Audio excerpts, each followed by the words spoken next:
The Trump administration just killed net neutrality for text messages. The Trump administration just made it a lot easier for big wireless providers like Verizon, AT&T, and T-Mobile to interfere with texting, all in the name of protecting consumers from spam, according to Democrats and digital rights groups. Have you ever signed up to receive text blasts from an activist campaign or your doctor's office or anything like that? Well, the FCC voted along party lines on Wednesday to classify text messaging as a Title I information service rather than a Title II telecommunications service under federal law. This is actually groundbreaking. Okay, here's why this is so significant. So Title II is what we consider phone calls. They have to be treated like flowing water. There can be no interference or prejudice involved. If I call my neighbor, which, as we talked, I don't know my neighbors, but if I call my friend or I call the White House, it's just treated as a phone call. It's just treated like flowing water. That's what Title II does. Title I is something like an information service. Title II is a common carrier. We designated the internet as a Title II. We said it's so commonplace in our life, it needs to be treated like flowing water. The flow of information on the internet is like flowing water. It needs to go without discrimination. That's why we got net neutrality on the books. The FCC repealed that, saying that no, the internet is an information service only, meaning it is more susceptible to interference by the FCC. That's what Title I does. So now, for the first time, at least in recent memory, they're actually making something via phone communication. Your text message comes from your phone. They're making that a Title I service. Do you see how significant that is? They're saying that your personal communications should not be treated like flowing water, as they have been in all of our lives.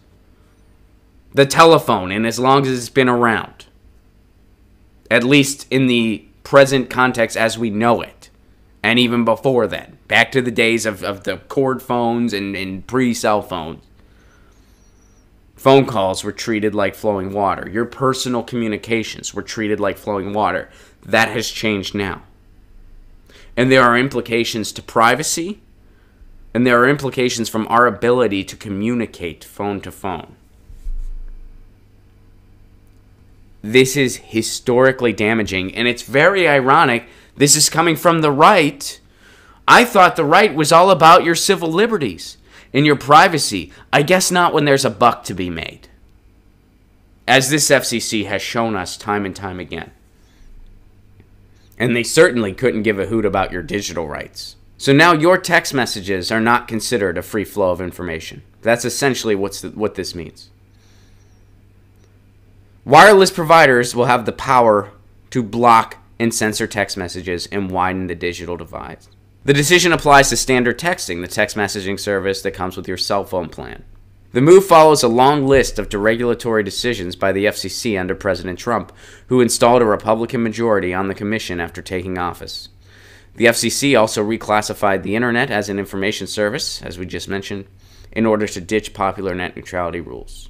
Jessica Rosenworcel, the lone-sitting Democrat at the FCC, noted in her dissenting statement that the vote to classify text messaging comes on the one-year anniversary of the net neutrality decision, and she is not celebrating. So you no longer have free flow of your text messages. They're coming after your text messages. They can interfere with your texting.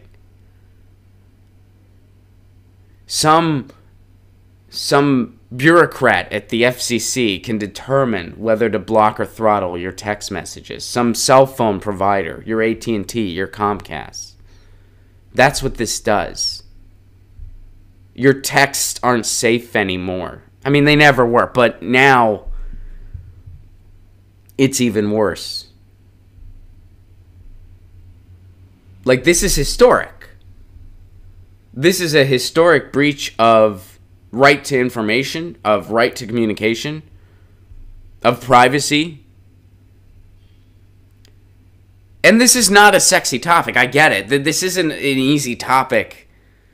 Municipal broadband's not sexy. Net neutrality's not sexy. Title I and Title II classifications, they're not sexy, but they have huge consequences. Huge consequences. And if we don't sound the alarm now, it's going to be too late. This FCC has already done disastrous things.